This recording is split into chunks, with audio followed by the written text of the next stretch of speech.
Guys, pag-usapan natin tungkol dito sa pista, no? Dahil ang pista nga ba, sino ba taga nagsimula niyan? Di ba isang tradisyon na kung saan bawat baryo merong, bawat taon merong tao gaganapin na pista.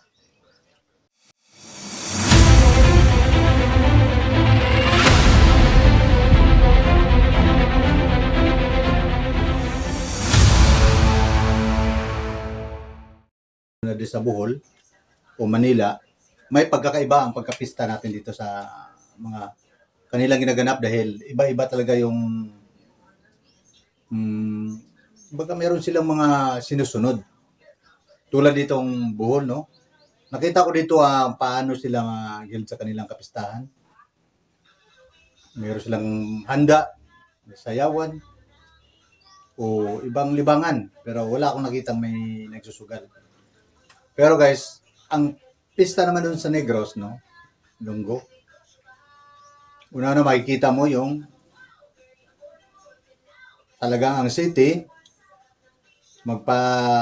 ganun din, pa-disco, may mga perya, o ano pang mga activities na pinapakita nila. Pero, ang kakaiba lang dito sa Bisaya, guys, dahil hindi ka magutom. Dahil ang mga tao dito ay naghahanda ng makakain ng kung sino mga panauhin. Pero dyan sa Ilonggo, abay, kung wala kang pera, magutom ka. Dahil iba talaga ang pista sa Ilonggo at saka sa Bisaya. Dahil Ilonggo, naghanda man siguro for individual, hindi naman sila totally naghanda. Welcome yung mga bisita. Bisita nila, pamilya o sino mang panauhin, pwede kumain. Pero walang, tulad ito magkatay ng baboy, maraming handa. Hindi, magkakaiba. Sa Dumaguete, ganun din. Sa Cebu, ganun din ang batas doon. Talagang pinaghahanda nila yung pista. Pero pero sa Ilonggo, iba. May palaro o anumang festival. Pero wala silang pakain. Lalo na sa Silay. Magutom ka dyan sa sakop ng Silay. Dahil mga tao dyan, kakaiba yung ugali nila. Medyo na ganun sila, hindi sila magasto. Bali sila gastuhan mo. Umaga, madamot sa Tagalog, madamot, ganun. Pero hindi naman siguro lahat ng mga taga Silay madamot. Pero sa lugar na yan, tagang Bantog na Dalok yan.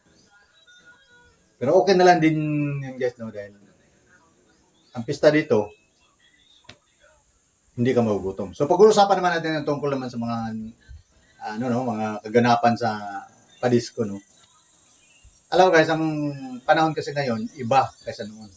Ang pista noon talagang enjoy ka sa mga disco dahil ang music sa ating mga DJ operator maayos hanggang matapos yung music. Dito iba ang pang-music ng mga DJ, mga parang mukhang sabog ba na hindi na tinatingnan yung mga tao kung senior ba yan o mga youngest ba yan sumasayaw.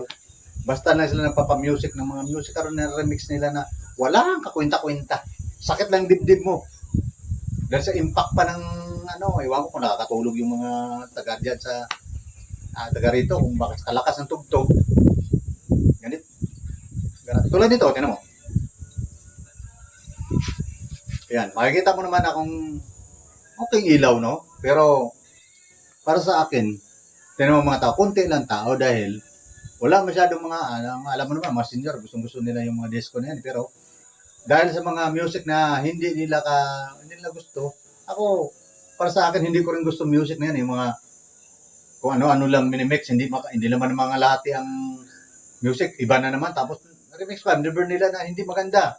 Sakit lang sa tainga. Saka yung akala na, napakagandang pakinggan. Ang DJ, munti ko nalapitan, sabihin ko, palitan mo naman yung music mo para namang sabog.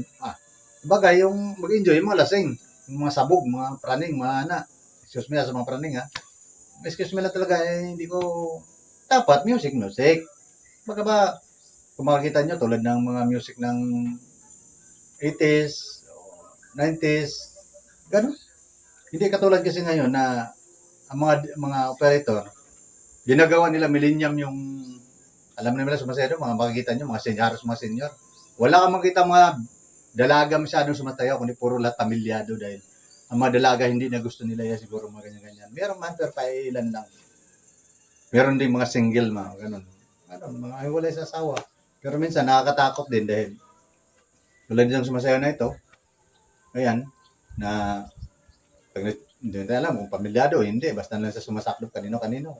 Siyempre, iwasan na. Ako ay nagpapasalamat sa lahat ng aking mga taga-suporta. Dito na lamang sa susunod. Muli, Master Sam, maraming salamat sa inyong walang sawang pagtangkilik sa aking mga video.